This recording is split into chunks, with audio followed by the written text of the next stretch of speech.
समझे की गति एक है, जिन समझा सब ठौर।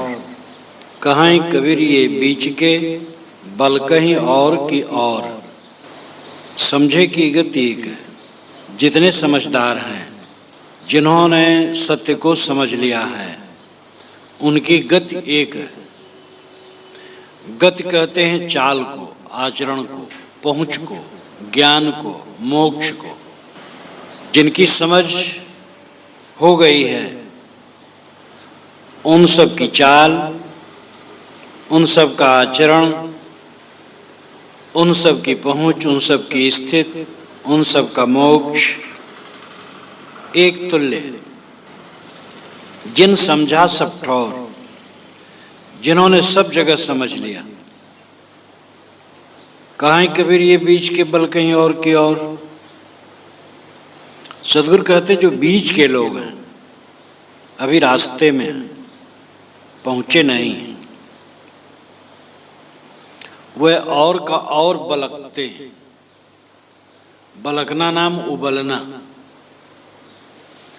जैसे बटलोही में आधान होता है तो उबलता, इसी प्रकार जो बीच के लोग हैं वो उबलते हैं, उलझते हैं, उद्वेगित होते हैं। समझे की गति एक है। एक होता है व्यवहार, दूसरा होता है परमार्थ। हम पहले व्यवहार को लें। जो व्यवहार में समझदारी रखते हैं वो उलझते नहीं। दुनिया में सबके संस्कार, विचार, गुण, स्वभाव अलग अलग होते हैं। सबकी प्रकृति अलग अलग होती है। सबकी समानता नहीं हो सकती। जो हमारे पास आया है मिलने, वो सब हमारी मान्यताओं के अनुसार अपनी मान्यता नहीं रखता है। उसकी रुचियां अलग हैं, उसके संस्कार अलग हैं, उसके गुण कर्म अलग हैं। इसलिए एक डंडे से हाँक करके व्यवहार में काम नहीं चलता है। दो व्यक्तियों का जब संपर्क हो तो समझदार आदमी ऐसा करता है कि मिलने के बाद फिर से मिलने की इच्छा बनी रहे। तब मिलने का मतलब होता है कोई हमसे मिला और हमने ऐसा कटु व्यवहार कर दिया कि सदा के लिए वो रूठ गया, तो ये हमारी असावधानी है। सारा सत्य एक साथ नहीं कहा जा सकता है। हमारे लिए ही सारा सत्य कोई एक बार कहे तो हम नहीं पचा पाएंगे। इसलिए सारा सत्य एक साथ नहीं कहा जा सकता है। मिलजुल करके आपस का व्यवहार होना चाहिए। तुलसी या संसार में भांति भांति के लोग, सबसे हिलमिल चालिए नदी नाव संजोग। गोस्वामी जी कहते हैं कि संसार में भांत भांत के लोग हैं, इसलिए सबसे हिलमिल के चलो। नदी नाव संजोग सब है। नदी पार होना है, नाव कम बैठे बहुत लोग बैठे, उधर उतरे सब इधर उधर हो गए। तो यहाँ किसी का संबंध नित्य का नहीं है, सब आगमा पाई है। इसलिए किसी से मिलन हो तो अपना हठ नहीं होना चाहिए। मिल लखे ते उचटे नहीं, एकता सुख की खान। श्री रामराज साहब ने कहा, मिल करके समता करके अगर बात बताई जाए तो अगले आदमी का चित्त उचटता नहीं, उखड़ता नहीं। समता सुख की खान है। इसलिए समझदार आदमी व्यवहार में भी एकता रखता है। यहां गहरे विचार के लिए पंक्ति है। समझे की गति एक है, जिन समझा सब ठौर। जिन्होंने सब जगह समझ लिया, सब जगह मतलब सारा ज्ञान विज्ञान, संगीत भी जान लिया, नृत्य भी जान लिया, नाटक भी जान लिया, व्याकरण भी जान लिया, पिंगल भी जान लिया, हस्तकला भी जान लिया, ये तो एक आदमी क्या जान लेगा। दुनिया में इतनी कलाएं हैं, इतना ज्ञान है कि एक आदमी 100 जन्मों में भी नहीं जान सकता। यहां सब जगह का अर्थ है जो कल्याण के लिए आवश्यक है। जैसे हम कहीं जाएं तो वहां हमें सब बातें जान लेनी चाहिए। और सब बात में यही है कि जहां हम गए तो हम रहेंगे कहाँ, शौच कहाँ जाना होगा, स्नान कहाँ करेंगे, घूमना फिरना हो तो किस तरफ जाना होगा, भोजन पानी के लिए कहाँ जाना होगा, ये खास खास बातें जान लें, बस हो गया। और दुनिया भर की बात, जहाँ गए उस मोहल्ले में, उस शहर में, उस गांव में कितनी जनसंख्या है और किनका कहाँ से संबंध है, कितनी आमदनी है, कितना खर्च है, कितने कितने लोग हैं, कैसे कैसे लोग हैं, ये सब जानने की क्या जरूरत है। जो काम की चीज है उसको जान लेना, ये सब जगह जानना है। जड़ क्या है, चेतन क्या है, बंध क्या है, मोक्ष क्या है, मैं कौन हूं, मेरा बंधन क्या है, जगत कैसे चलता है, सहज रूप में जान लेना चाहिए। जगत अपने गुणधर्मों से नित्य निरंतर अनादि अनंत है, यह बोध हो जाने पर दैवी कल्पना का भ्रम दिमाग में नहीं रहता है, फिर मन भटकता इधर उधर नहीं है। भूत प्रेत काल्पनिक हैं, देवी देवता प्राणी के रूप में, मानव के रूप में हैं, उनके साथ सुंदर व्यवहार करो। कोई वायव्य देवी देवता नहीं जो तुम्हें कुछ दे दे या कुछ ले ले। घर के लोग देवी देवता, उनके साथ सुंदर बर्ताव करो। वासना बस जीव भटकता है, वासना के त्याग से मोक्ष होता है। इस संसार में बहुत थोड़े समय रहना है और यहाँ रहने का फल यही है कि यहाँ का पूरा मोह छूट जाए। शरीर में आने का फल है शरीर का मोह छूट जाए, इस संबंध में आने का फल है इस संबंध का मोह छूट जाए। ये सब बातों को जान लेना, कल्याण की बातों को जान लेना।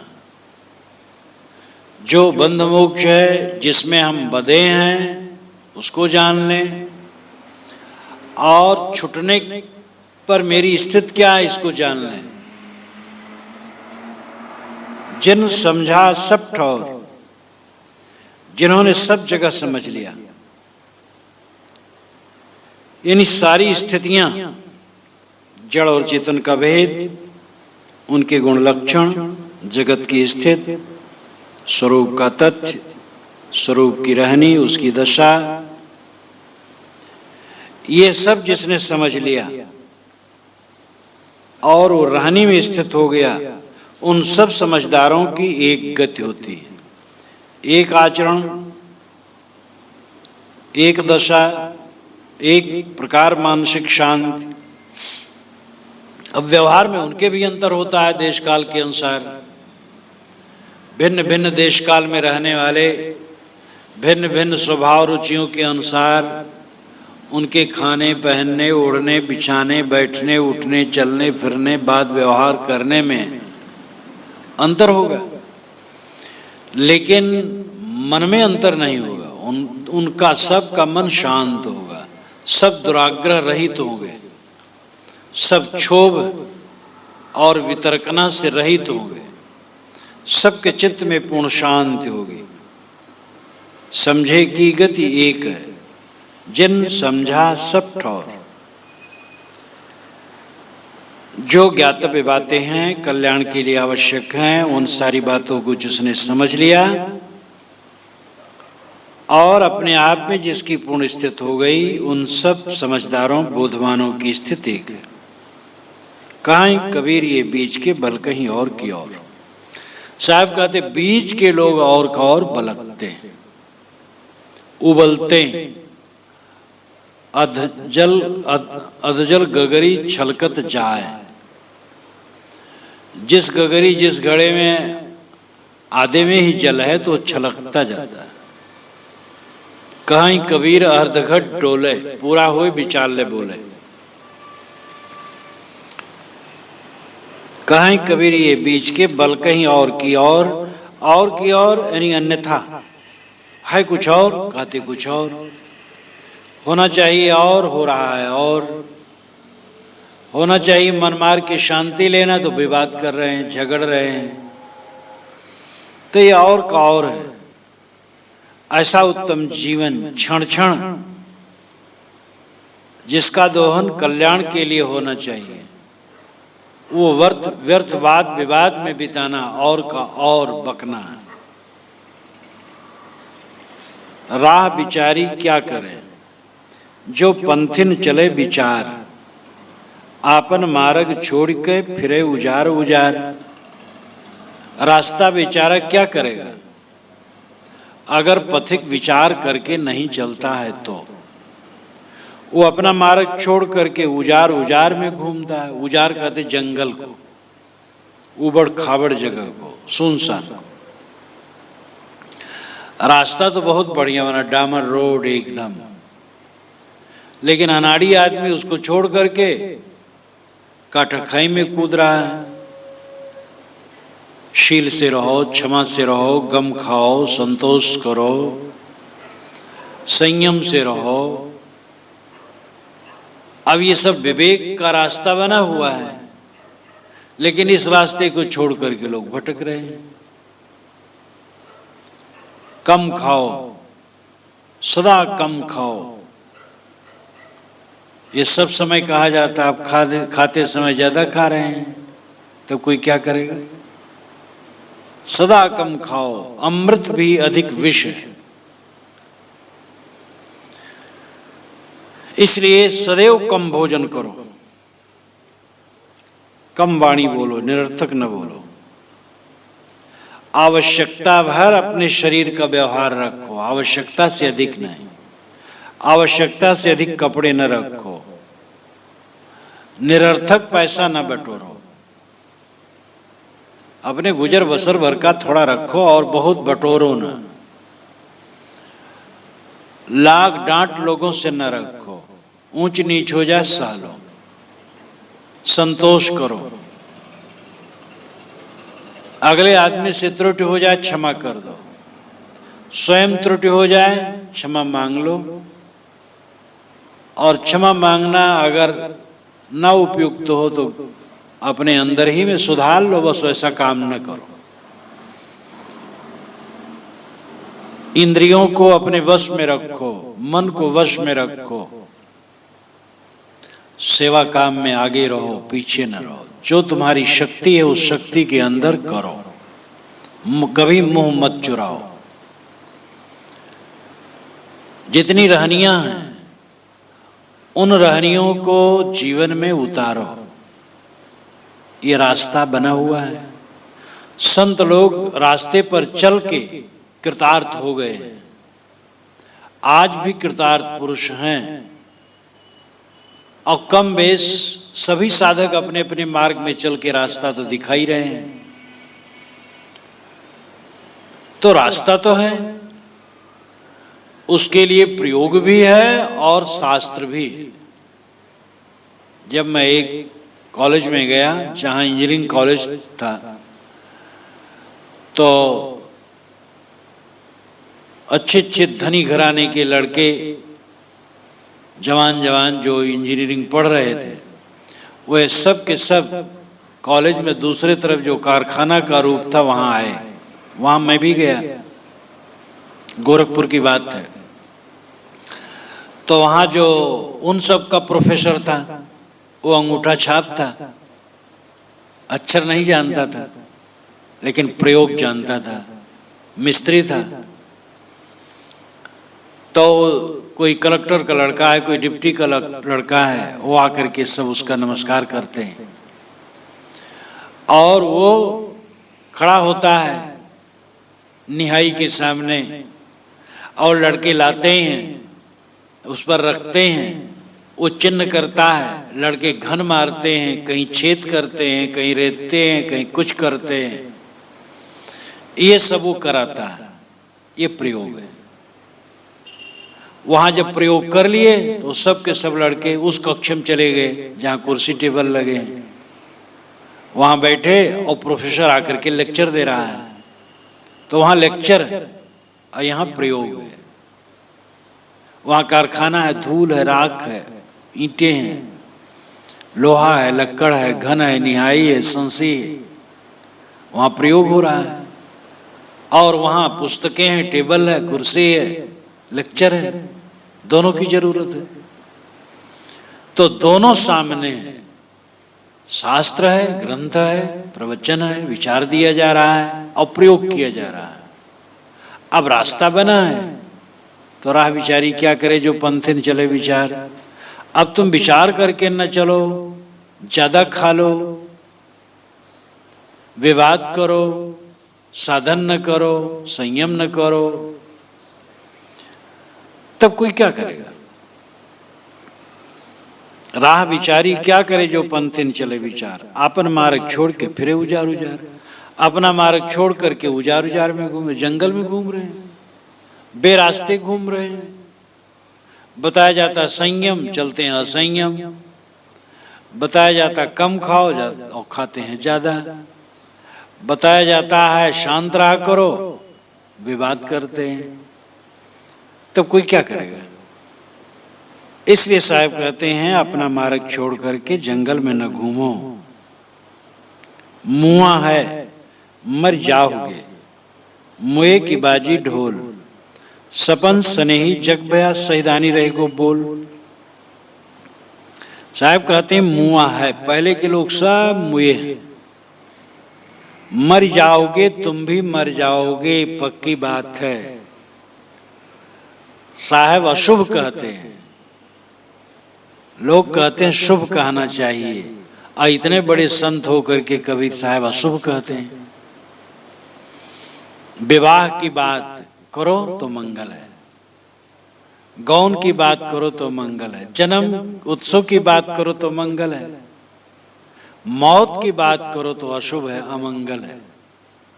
लेकिन विवाह में, जन्म में और गौन में और उत्सवों में मन मोही होता है, रागी होता है।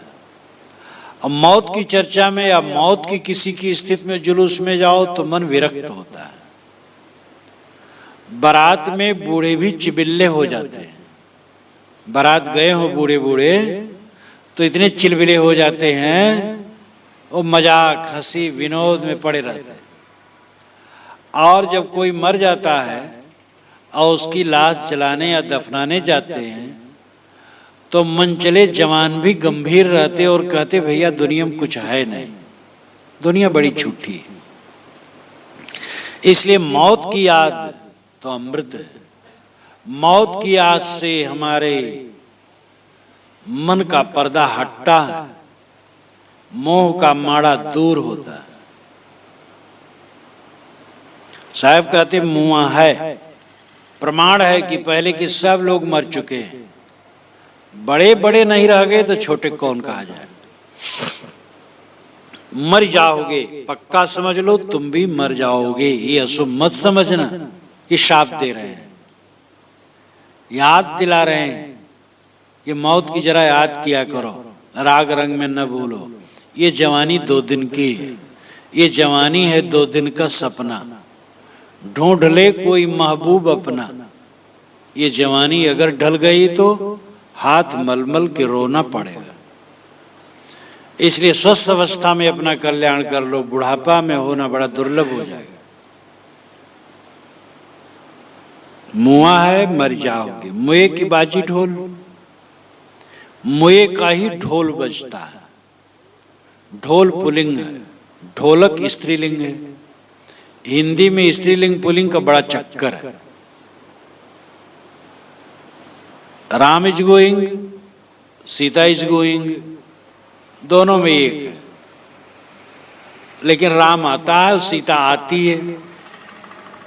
एक में आता है कहो, एक में आती है कहो। जाता है, जाती है कहो, और उसमें इज गोइंग दोनों में है, और इसमें जाता है जाती है कहो। तो ये हिंदी में लिंग का चक्कर बहुत है। मुए की बाजी ढोल, यहां साहब बाजी कहते, बाजा नहीं कहते हैं। कविता में पुल्लिंग का प्रयोग, पुल्लिंग को स्त्रीलिंग में प्रयोग ज्यादा किया जाता है कोमलता के लिए। एक बार गाना आ रहा था 15 अगस्त को, मेरी 15 अगस्त, तो अब वो कोमलता के लिए गा रहे होंगे। तो कविता में पुल्लिंग को भी स्त्रीलिंग प्रायः कोमलता के लिए प्रयोग में आता है।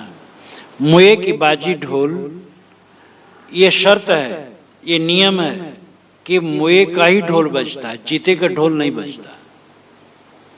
जब पशु मर जाता है तो उसका चाम निकाल करके, साफ करके, सिंचाई करके, मांज करके, उपयुक्त बना करके तब ढोल में मढ़ा जाता, तब बजता है।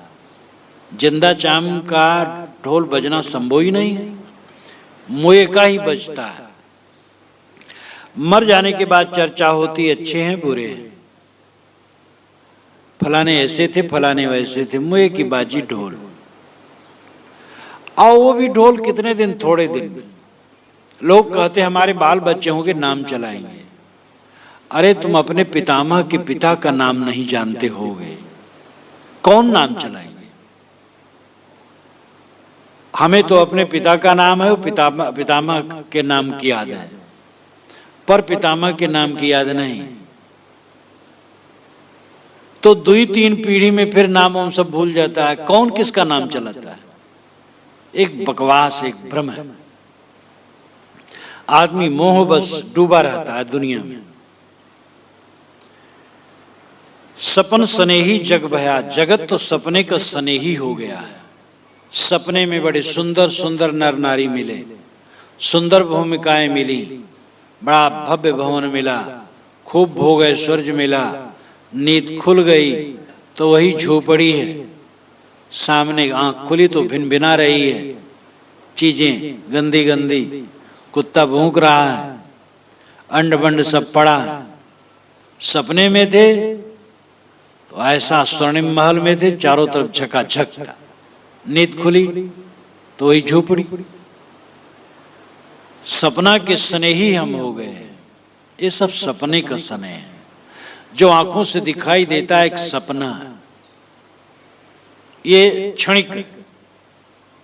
लेकिन आदमी सपने का स्नेही हो गया है, जो स्थिर रहने वाला नहीं, जो रोज रहने वाला नहीं, जो अभी है और अभी नहीं, उसमें हम मोहासक्त हो करके अपने को खो रहे हैं। सैदानी रहेगो बोल, साहब कहते पीछे बोल थोड़े दिन के लिए सहदानी रह जाएगी। सहदानी नाम पहचान, थोड़े दिन के लिए बोल रह जाएगी। कुछ लोग कहेंगे फलाने ऐसे थे, फलाने वैसे थे, और कुछ दिन के बाद सब भूल जाएंगे। बड़े बड़े कहलाने वालों के इतिहास हैं पुस्तकों में, पढ़ते पढ़ाते समय पढ़ा लिए, हो गया। कौन उनको जपे, इतनी फुर्सत कहां।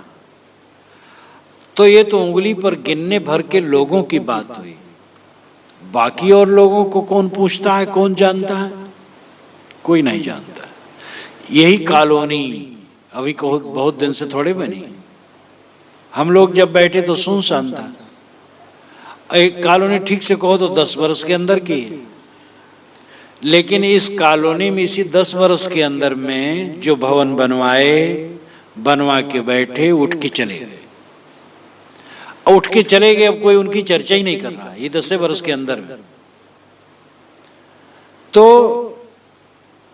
यहां क्या स्थिर है, किसमें रम रहे हो, किसको लेकर के तुम्हारा मन बड़ा मस्त हो रहा, बड़े अहंकार में फूले फूले घूमते हो? क्या तुम्हारा है? होश में आओ, जागो, मृत्यु को देखो, मोह को छोड़ो और अपने राम से मिलो, जो कभी नहीं बिछुड़ता है। उस अपने राम से मिलो, वह तुम्हारा राम तुम्हारा स्वरूप है, तुम्हारी अंतरात्मा है। और उसमें रम करके परम आनंद की प्राप्ति, परम शांति, दुखों का अंत है। मुआ है मर जाओगे बिन सिर थोथी भाल, परहु करायल वृक्षतर आज मरहु की काल। खूब साहब ठोकते हैं। साहब तो ठोकना ऐसा जानते हैं, जिस दिशा में होगे उस दिशा में खूब ठोकेंगे, चाहे वो भ्रांतियों के खंडन में हो, चाहे मोह के विदीर्ण करने में हो, किसी में उनका घन है, हथौड़ा नहीं है, घन है। मुआ है मर जाओगे बिन सिर थोथी भाल, पहले के लोग मरे हैं और तुम भी मर जाओगे बिन सिर थोथी भाल। भाल भाला, और वो बिना सिर के हो, बिना सिर के नहीं, बिना उसमें नोक के हो, नोक न हो, भाला हो नोक न हो, नोक टूट गया हो और उससे किसी को मारे तो बहुत परेशानी है।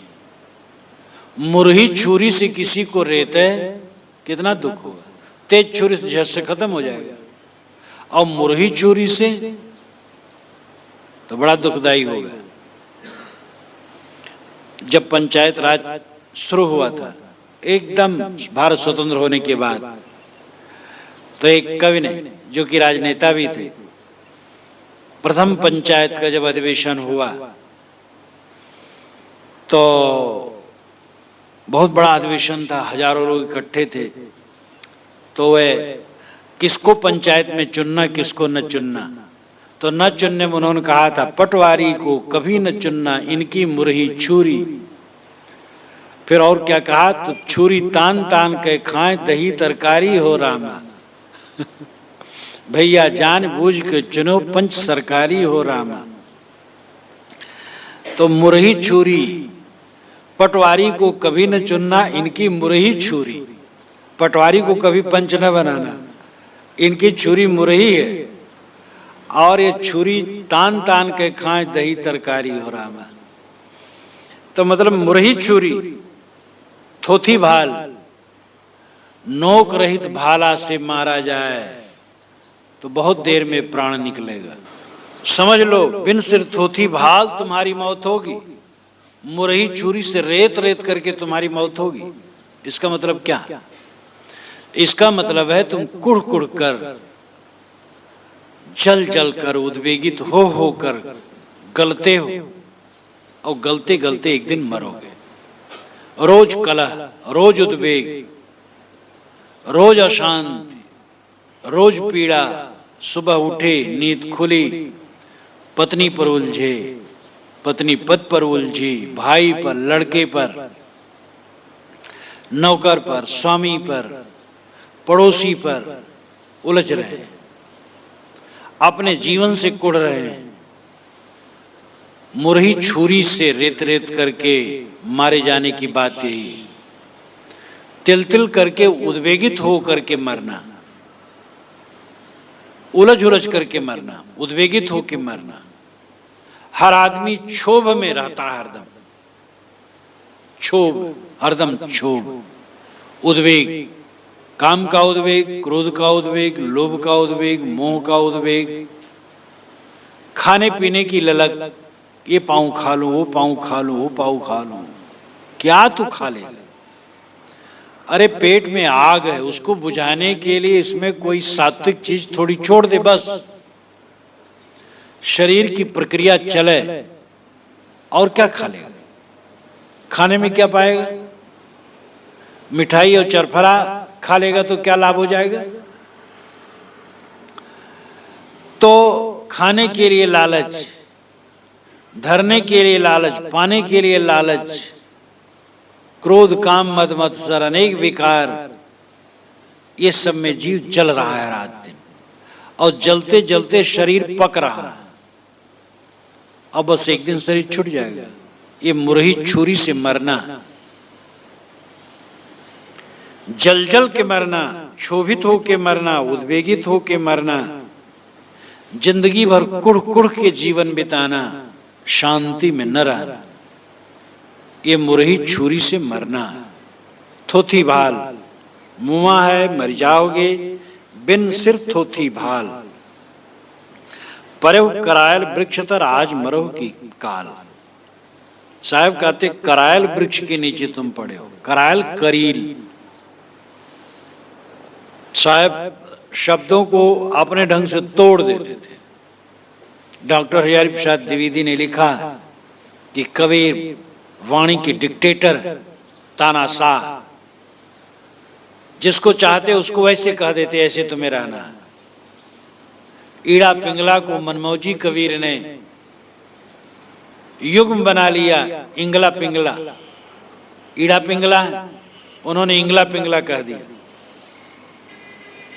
परव करायल वृक्षतर, करील वृक्ष के नीचे तुम पड़े हो।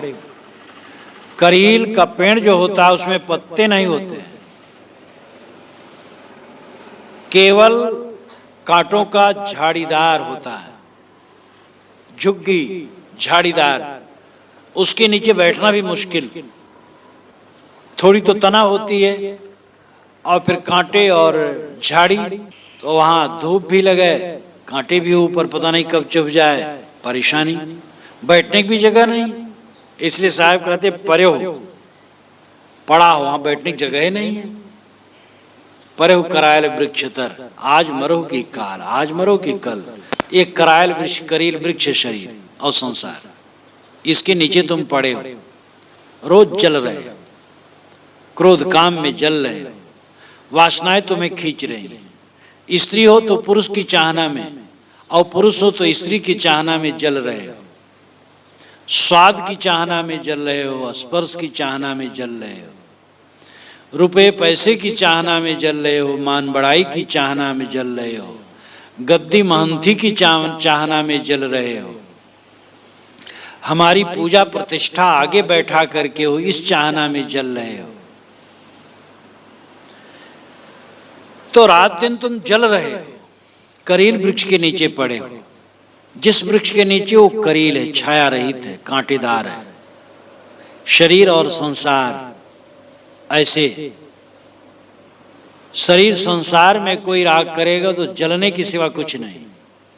बोध का शीतल वृक्ष जो पा जाओ तब शीतलता मिलेगी। ज्ञान के शीतल वृक्ष के नीचे शांति मिलेगी, नहीं तो केवल जलना है।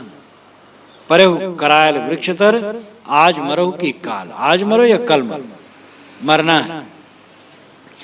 इसलिए शरीर की मृत्यु को निरंतर देखो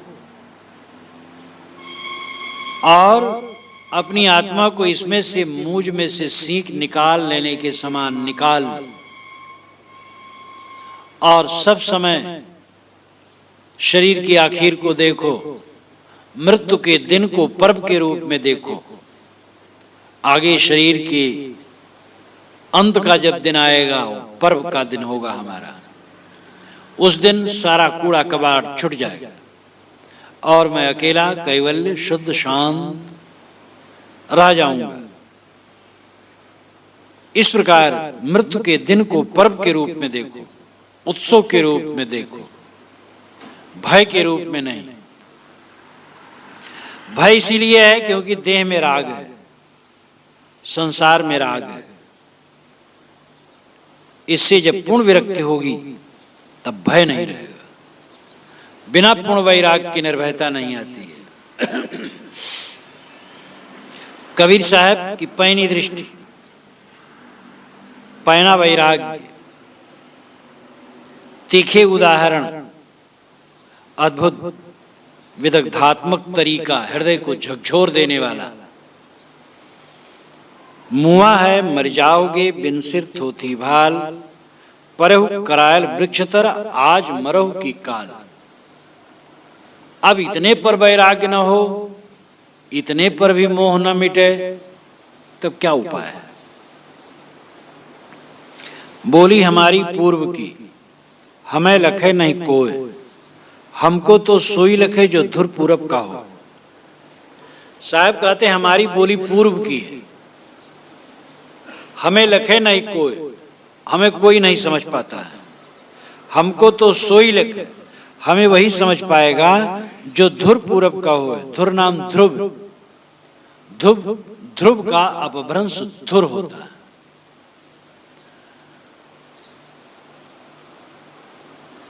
ध्रुव कहते अटल, अटल रूप में जो पूर्व का होगा। ध्रुव तारा एक जगह स्थिर कहा जाता है, माना जाता है वो भी थोड़ा डोल जाता है, माना जाता है वो भी डोल जाता है, लेकिन स्थिर उसको माना जाता ज्यादा।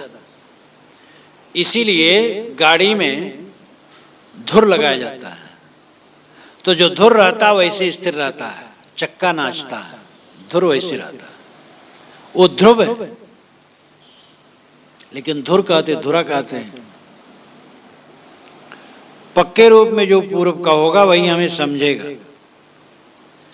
कितने विद्वान यही अर्थ करते हैं कि कबीर कहते हैं हमारी बोली पूर्व की, पूर्व ही बनारसी, हमें वही लखेगा जो बनारस का होगा।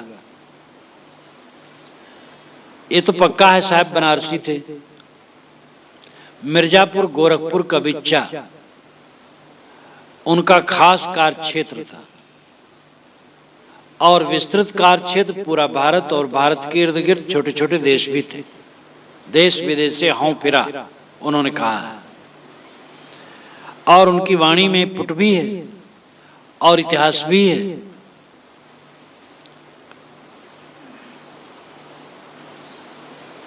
तो कबीर साहब का मुख्य केंद्र, जन्म स्थान, मुख्य केंद्र, मुख्य कार्य क्षेत्र निश्चित ही बनारस रहा है।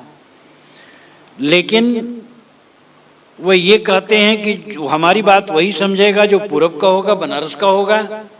तब बनारस वाले उनका बीजक पढ़े और दुनिया वाले क्यों पढ़े?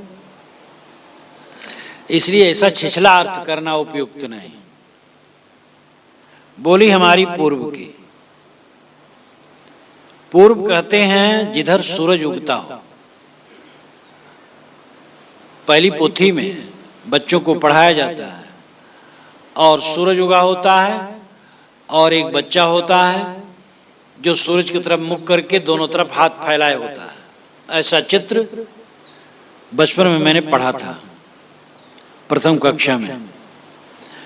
तो उसमें था, बच्चों सूरज के उगने पर तुम सूरज की तरफ मुख करके खड़े हो जाओ और दोनों हाथों को फैला दो। तो सामने पूरब है, दाहिने हाथ की तरफ दक्षिण है, बाएं हाथ की तरफ उत्तर है, और पीठ की तरफ पश्चिम है। पूरब कहाँ है? जहां सूरज उगे।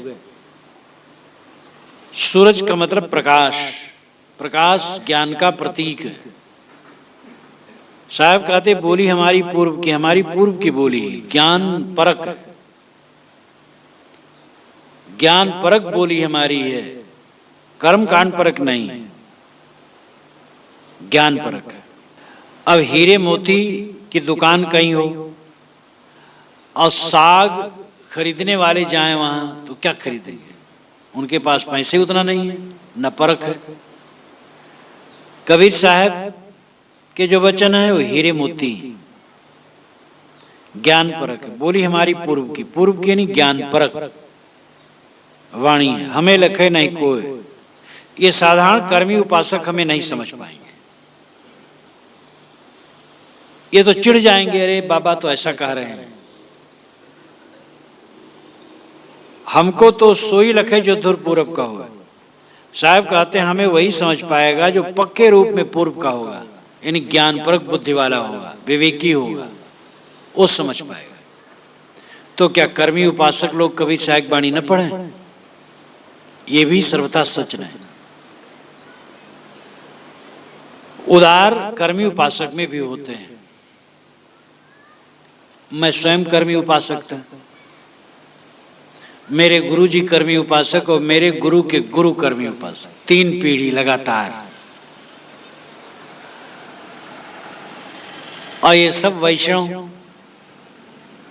हमारे आजा गुरु वैष्णव, हमारे गुरु वैष्णव जो अभी जीवित हैं, और मैं भी वही। और कबीर साहब बीजक पढ़ा और कबीर साहब के अनुगामी हम लोग हो गए। तो इसलिए जिसमें भक्ति है, विचार है, वो ज्ञान में भी लगता है। यहां का अर्थ है कि जो जड़ है, हठी है, अस्थूल बुद्धि वाला, वो क्या समझेगा? सूक्ष्म बुद्धि हो, उदार हो, चिंतनशील हो, तो हमारी बातों को समझेगा। और ये भी तथ्य है कि सदगुरु कबीर काशी के थे और उनकी वाणी में पुट भोजपुरी का पुट है। ऐली गैली, बारंबार ऐली गैली है। पूरे बीजक में देखिए, समुझ न परली पातरी मोटी, समुझ न परली, ये परली ऐली गैली है, पूरे बीजक में ऐसा है। तो इसलिए बनारस में वे रहे, उनका हेडक्वार्टर बनारस रहा। उसी जगह पर आज कबीर चौरा आश्रम है, सैकड़ों वर्षों से। और साहब देश विदेश में भ्रमण करके वहां आकर के रहते थे, ये भी सच है। लेकिन यहां का भाव है कि हमारी बात ज्ञान परक है। जिसमें ज्ञान परक बुद्धि होगी, उदार होगा, चिंतनशील होगा, वो हमारी बातों को समझेगा। जाके चलते रौंदे परा धरती होए बेहाल, सो सावत घामे जरे पंडित करो विचार।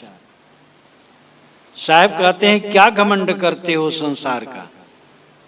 जाके चलते रौंदे परा, जिन शूरवीरों, रजवाड़ों, मंडलेश्वरों, मांडलिक राजा, बड़े बड़े जमींदार, नायक, योद्धा के चलते रौंदे पड़ा, पद मर्दन से रास्ते बन गए। सेना लेकर के शूरवीर लोग चले, सामंत राजा लोग चले, जिधर निकले उनकी सेना के पदमर्दन से जमीन धूल बन गई, रास्ते बन गए। धरती होए बेहाल, धरती का मतलब धरती पर के जीव बेहाल हो गए। अब यहीं से एक सेना निकले, सब परेशान हो जाएंगे, तहस नहस। सेना के नौजवान उन्मादी किसी बाजार में से निकलते हैं और कहीं से कुछ ले लिए, कोई क्या करेगा? तो धरती होए बेहाल, और जहां पर हमला करने के लिए जाते हैं, फिर क्या पूछना, लूट उनका काम है। जाके चलते रौंदे पड़ा, जिन सामंत और मांडलिक राजाओं या बड़े राजाओं योद्धाओं के चलने से जमीन में रौंदे पड़े, रास्ते बन गए और धरती पर के जीव परेशान हो गए। सो सावत घामे जरे, वह सावत, सावत या सामंत, शूरवीर लोग, घामे जरे, बाण लगा, तलवार लगी और धूप में पड़े तड़फा तड़फा के मर रहे। पंडित करो विचार, अय पंडित विचार करो। साहब पंडितों को विचार करने के लिए आमंत्रित करते हैं। हल्ला यह है कि कबीर साहब ने पंडितों का बड़ा खंडन किया। खंडन तो किया, खंडन तो साधुओं का भी उन्होंने किया है, गुरुओं का खंडन किया है। एक कलिगुरु बड़े परपंची, डार ठगौरी सब जग मारा, घर घर मंत्र देत फिरत है महिमा के अभिमाना, गुरु सहित से सब बूढ़े अंतकाल पछताना। ये गुरुओं का खंडन है। टोपी पहले, माला पहले, छाप तिलक अनुमाना, साखी शब्द गावत भूले, आत्म खबर न जाना, ये महात्माओं का खंडन है। तो महात्माओं का खंडन, गुरुओं का खंडन, पंडितों का खंडन, सबका खंडन है और सबका मंडन है। पंडित के वेश में, महात्मा के वेश में, गुरु के वेश में जो गलत करते उनका खंडन है। असली पंडित का खंडन नहीं, असली महात्मा और गुरु का खंडन नहीं। गुरु और संत को तो साहब सिर पर रखते हैं, उनका खंडन कैसे करेंगे? पंडितों को ही बड़ा आदर देते हैं। कहें कबीर हम जात पुकारा, पंडित होए सो ले बिचारा। पंडित सो बोलिए हितकारी, मूर्ख सो रहिए झकमारी। साहब कहते पंडित करो विचार, आए पंडित। पंडित का मतलब विवेकी, सत्यासत्य विवेकिनी बुद्धि पंडा। सत्यासत्य विवेकिनी बुद्धि जिसकी होती है उसकी बुद्धि पंडा है, और जैसे बुद्धि पंडा सो पंडिता। जिसकी बुद्धि पंडा है वो पंडित है। अय पंडितों विचार करो, यहां का घमंड किस काम का है? जिनकी सेना निकलती थी और दुनिया के लोग परेशान हो जाते थे, ऊबड़ खाबड़ जगह में भी रास्ता बन जाता था, ऐसे सूरवीर लोग कट करके गिरे मैदान में, धूप में तड़पते तड़पते मर गए। अब आज उनका कोई नाम लेवा नहीं है। यहां किस चीज का तुम घमंड कर रहे हो? क्या तुम्हारे कितने दिन है? इतना ही नहीं, पायन पुहमी नापते, दरिया करते फाल, हाथन पर्वत तौल दे ते इधर खायो काल। पायन पुहमी नापते, जो अपने पांव से पुहमी को नाप लेते थे। कितना बढ़िया अलंकार के सहित पायन पुहमी नापते, अपने पैर से पृथ्वी को नाप लिए। कहा जाता है कि वामन भगवान ने अपने पैरों से पूरी पृथ्वी नाप ली थी। राजा बलि का राज्य था। ये पुराणों महाकाव्यों से पता चलता है कि असुरों का राज्य सर्वत्र था। इधर ईरान, इराक, अरब, ये सब असुरों का राज था। और भारत, असुर बड़े बलवान सदाचारी होते थे, देव लोग लंपट होते थे, कमजोर होते थे, इसीलिए लंपट कमजोर होगा। और देवता लोग असुरों से पीटे जाते थे, तब चिल्ल पों करके भागते थे विष्णु के पास, शिव के पास, तो वे रक्षा करते थे। सदैव देवता लोग पीटे जाते थे और असुर बलवान थे, चरित्रवान थे। देवता लोग चरित्र शिथिल थे। देवलोक स्थितिरियम सुराणाम शाश्वती मता पतिरपसरसाम नाचे की स्त्री परिग्रह। ये वाल्मीकि रामायण के उत्तरकांड में है। देवलोक स्थितिरियम सुराणाम शाश्वती मता, देवलोक की यही स्थिति और देवताओं का यही शाश्वत मत है। पतिरपसरसाम नास्ति, अप्सराओं का कोई पति नहीं होता है वहां। न चाहे कि स्त्री परिग्रह, ना तो देवता कोई स्त्री का पाणी ग्रहण करता है, सब छुट्टे रहते हैं पशु की तरह शिथिल। ये वाल्मीकि रामायण में कहा गया। तो इसलिए असुरों का राज्य था। वृत्त नाम का असुर महाधर्मात्मा था, वाल्मीकि रामायण में आया महाधर्मात्मा। तो बलि को विष्णु ने छला था, ऐसा कहा जाता है। विष्णु भगवान एक तरफ पूजे जाने योग्य वे छलें, जो वेदों में कुछ मंत्र हैं रूपक के रूप में, पुराण वालों ने उसकी कहानी बना ली है। ऋग्वेद के प्रथम मंडल के 22वें सूक्त के 16, 17 और 18वें मंत्र में इस विषय की चर्चा है। 17वां मंत्र है, इदम विष्णुर विचक्र में त्रेधा निदते पदम समूहलमस पांसुरे। इसके अनुवाद में प्रसिद्ध वेद विद्वान श्री राम गोविंद त्रिवेदी ने लिखा है, विष्णु ने इस जगत की परिक्रमा की। उन्होंने 3 प्रकार से अपने पैर रखे और उनके धूलयुक्त पैर के गर्दे गुब्बार से जगत छिप सा गया। मतलब है कि विष्णु ने 3 कदम रखा और संसार उसकी धूल से छिप गया। इसका अर्थ क्या हो सकता है? किसी का ऐसा पैर नहीं हो सकता है कि 3 कदम में पूरे भूमंडल को नाप ले। इसका अर्थ लगता है कि ऋत विष्णु है, सत रजतम ये तीन उसके पैर हैं, ऋत नियम है जगत का, और सत रजतम ये त्रिगुणात्मक स्थित उसके तीन कदम है जिससे सारा संसार आवृत है। लेकिन हर रूपक को पुराणकारों ने कहानी बना डाली है। जो हो, पृथ्वी को 52 भगवान ने नाप लिया था कहा जाता है। दरिया करते फाल,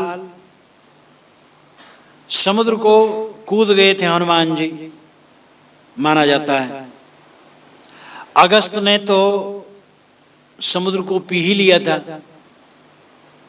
अगस्त यहीं से गए थे। अगस्त का जो निवास स्थान था ये प्रयाग के क्षेत्र में था। यहीं से दक्षिणी भारत गए थे और दक्षिणी भारत से भी आगे और टापुओं में जाकर के उन्होंने आर्यत्व का विस्तार किया था, प्रेम और विद्या के बल से, कोई मार काट के बल से नहीं। तो अलंकारिक भाषा में कहा गया वो समुद्र पी गए, नौका से समुद्र पार कर गए। तो कहा गया भैया वो तो समुद्र पी गए, तो लोग मान लिए समुद्र पी गए। हाथन पर्वत तौलते, हाथों पर पर्वत कौन तौल लिया? रावण। रावण गया और हिमालय के नीचे अपना 20 हाथ डाल दिया और उठाने लगा, एकदम डगमगा गया। पार्वती भगी, शिव जी की गोद में आ गई। शिव जी का ध्यान खुलाए तो उन्होंने अंगूठे से दबा दिया। अब 20 हाथ उसमें दब गए। रावण रोने लगा। पहले उसका नाम दशकंधर था और रोते रोते युगों बीत गया। तब शिव जी ने कृपा की और पैर थोड़ा सा हुमास लिया, बस उसके हाथ निकल गए। ये सब कहने सुनने में बड़ा अच्छा लगता है और घोर कल्पना है, ऐसा कुछ नहीं हो सकता। तब से उसका नाम रावण पड़ गया, क्योंकि रोया बहुत इसलिए रावण हो गया। हाथन पर्वत तौलते श्री कृष्ण महाराज भी कहा जाता है कि अपने हाथ पर गोवर्धन पर्वत को रख लिया था। हाथ पर ही नहीं, एकदम जो पतली उंगली छोटी उंगली होती उस पर वो रखे थे। साहब कहते तेधर खाओ काल, सब काल के गाल में चले गए। साहब यथार्थवादी और ये कहना चाहते आप चाहे जिसको तपस्वी को, अवतार को, त्रिकालज्ञ को और शरीर से अमर को, वो सब काल्पनिक है। ये सब मनुष्य थे और सबको यहां से चला जाना पड़ा। तब का कोई गर्व कराए? क्या तुम गर्व कर रहे हो? इतने बड़े बड़े लोग, निश्चित है इसके पीछे कुछ रहस्य है। जैसे मैंने कहा, अगस्त जी इस प्रयाग क्षेत्र से चले, दक्षिणी भारत गए। पहली तो बात यही कि यहां से जैसे गए विंध्याचल पर्वत था और वो खड़ा था एकदम ताने। तो इन्होंने कहा रास्ता दो, नहीं दे रहा था, तो उन्होंने उसका सर पकड़ करके नीचे दबा दिया। फिर उनके पैरों में झुक गया, कहा यहीं बस झुके रहना, आप उठना नहीं। तो तब से आज तक झुका। इसका मतलब इधर से रास्ता बड़ा बीहड़ था। अगस्त जी ने उसको साफ करवा करके रास्ता बनाया। अभी गुप्त काल तक पटना में लोग पहले राजा बादशाह रहते थे, अवध में रहते थे, कौशाम्बी में रहते थे, उसके पहले उज्जैनी में फिर रहने लगे। और ये जबलपुर क्षेत्र और इसके आगे का क्षेत्र शिकार करने के लिए पाटलिपुत्र से कभी कभी राजा इधर जाते थे और कुछ दिन निवास करने जंगल में। और वहां जंगलवासी थे और जंगल था, इसीलिए वहां हमला ज्यादा नहीं हुआ। तो उन्होंने विंध्याचल को दबा दिया और कहा बस ऐसे पड़े रहो। इसका मतलब रास्ता उन्होंने बनाया और समुद्र के पार गए, मतलब समुद्र को पी लिया। दरिया करते फाल, हनुमान जी कूद गए दरिया। मतलब दरिया को किसी रास्ते से कोई नाव का जहाज चलता होगा और हनुमान जी कहे होंगे भाई मुझे जाना है जरा लंका, मुझे भी बैठा लो। बैठ गए होंगे, किराए दे दिए होंगे, उधर पहुंच गए, जो काम करना था कर लिए। तो उड़ करके गए, कूद करके गए। ये सब बातें अलंकार में ऐसे होता है। हमारे प्रधानमंत्री अमेरिका जा रहे हैं तो अखबार में आएगा व्यंग्य चित्र, उनके 2 पंख हैं, उड़े जा रहे हैं फर फर फर फर। तो क्या हमारे प्रधानमंत्री के पंख लगे जो उड़ रहे हैं? एक अलंकारिक कथन है, लेकिन ये निश्चित है कि ये सब महान विभूतियां, अगस्त, हनुमान और वामन, रावण, ये दुनिया की महान विभूतियां हैं। और भी राम, कृष्ण, लेकिन इन सब को इस संसार से चला जाना पड़ा। जिस संसार में तुम रह रहे हो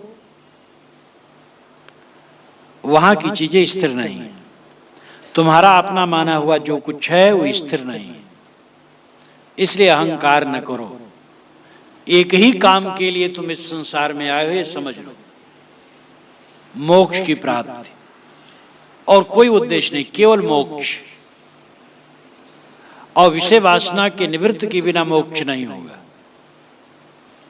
मोह माया की निवृत्ति के बिना मोक्ष नहीं होगा। मोह माया की निवृत्ति करो,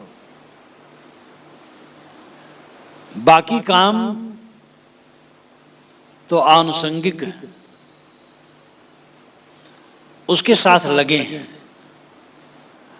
क्योंकि पहली बात तो खाना है, बिना खाए जिंदगी नहीं चलेगी, इसलिए करना है। तो इतना ही नहीं, हमारे साथ और लोग भी हैं, वह हमारे जीवन गुजर में सहायक हैं, इसलिए हम भी उनके जीवन गुजर में सहायक हों। हमारे कल्याण में अनेक लोग सहायक हैं, इसलिए दूसरे के कल्याण में भी हम सहायक हों। अदलू बदलू संसार है, लेना देना है, सौजन्यता, सौहार्द भाव रखना है, हिलमिल के चलना है। 4 दिन की जिंदगी है। आजकल में पक्षी उड़ जाएगा, तन पिंजरा नहीं है काम, पंछी उड़ जाई हैं। इसलिए विवेक से, विचार से चलना है और अपना खास काम करना है कल्याण का, इसको भूलना नहीं। सारा मोह छोड़ करके आत्म कल्याण में लगो, यही तुम्हारी विशेषता होगी। अब अगर ये काम छोड़ दिए, मोह माया में डूबे रहे, अनेक दुष्कर्मों में डूबे रहे, अपने को फंसाए रखे, घोर अशांति में जीवन जाएगा। जीवन का फल है परम शांति। जिसको आज परम शांति है, वही देह छूटने के बाद विदेह मुक्त भी होगा। जिसके मन की हलचल खत्म हो गई, जिसे कुछ पाना नहीं, कुछ करना नहीं, कुछ होना नहीं, सारी कामनाएं जिसकी शांत है, वही विदेह मुक्त होता है। और जिसकी सारी कामनाएं शांत है, वही जीवन में कृतार्थ होता है। जीवन में उसी की शीतलता होती है जो कामना निवृत्त होता है। इसलिए साधकों को चाहिए इस पर ध्यान दें। अपनी आत्मा की अमरता, संसार की नश्वरता, जीवन का लक्ष्य, सबसे अपने आप को छुड़ा करके इसी जीवन में जीवन मुक्ति का अनुभव करना, निर्भय हो जाना और मौत के दिन को पर्व के रूप में देखना, ये अंतिम निर्भयता की कसौटी है। जीवन कृतकृत हो, कृतार्थ हो, घमंड न करो। बड़े बड़े गल गए पायन भूमि नापते, दरिया करते फाल, हाथन पर्वत तौलते, तेधर खायो काल।